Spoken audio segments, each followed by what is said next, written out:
Hi, I'm Bonnie Spindler and I'm here with the American Dream.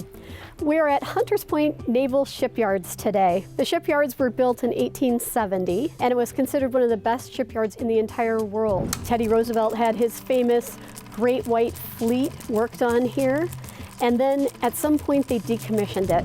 Slowly but surely they've been turning it into housing. In the meantime, artists have been using the old buildings as studio workshops. We're going to meet one of the artists who's been helping Victorian homeowners repair their homes and restore them for many years. We're going to meet Lorna Kollmeyer. Let's head inside.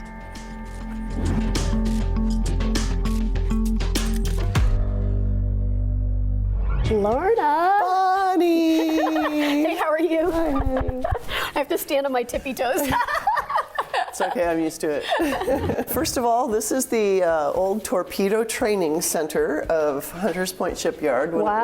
it was a commissioned naval shipyard in World War II. It's also the place where Little Boy and Fat Boy, the nukes, were loaded onto ships to head over to the Pacific Theater and eventually onto the Enola Gay and dropped on Hiroshima and Nagasaki. I know that this was bought by the Naval Commission in like 1938, right before Japan attacked Pearl Harbor. I think they kind of knew something. I know. I don't know. Anyway, Hunters Point was initially set up right after the war as a decontamination center to be able to figure out how to decontaminate a lot of the fleet that came back from the Bikini Atoll nuclear demonstrations, if you will. Okay, so they were all irradiated and Yes. they had to figure out how to get rid of the irradiation. Exactly. In the early 80s, that's when artists started occupying the buildings out here. Well, show us around. Okay.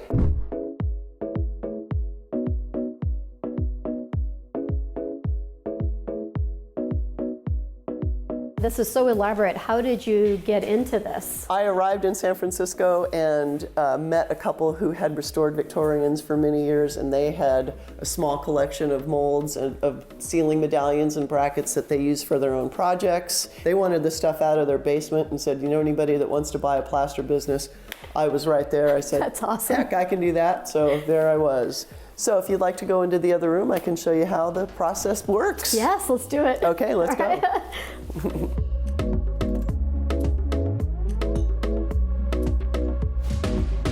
So this is where the magic happens. Oh my gosh. So we take it, we repair it, we add plaster, we reconstruct and re-sculpt all of the missing bits, and then we apply rubber to it. And once the rubber cures, I'll form this. Like a cast. It's called a backup or a mother mold. And I slap a board on the back here, and then we can just pour wet plaster into it, and it's a stable, hard. Boy, that's really engineering. So, shall I show you how to pour one? Yeah, oh, absolutely. I would love to. Let's do it.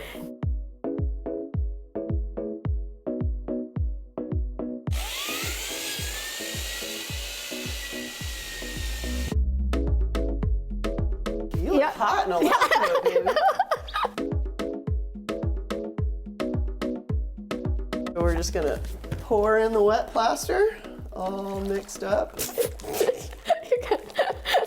Oh yeah. Assist it on its way. Here, you can help push it through, but one last little bounce. People want earthen materials in their homes. It's like it's just It feels better. Plaster feels better than drywall. And feels better. It certainly does. Plaster is greener than plastic. Yes, very much so. It's cleaner. It doesn't off-gas. Yep. You know, it's just a better product. Yep. So it's now all nice and hard now. So we'll pull it out of its plaster case. Oh my gosh. Et voila. Wow. That really does come out well. It's very clean. That's incredible. Yeah, and that's this really clean. Yep. Well, thank you. Good job. I am proud of you, Bonnie. Well, it's amazing, and thank you so much for sharing your time and your expertise and your creative genius. I mean, it's amazing what you've done all on your own. Well, keep up with your doing. Okay, honey. Thank you so much. Thank you so much for joining us for this amazing hands-on demonstration of plasterwork in San Francisco. and see you next month with the American Dream.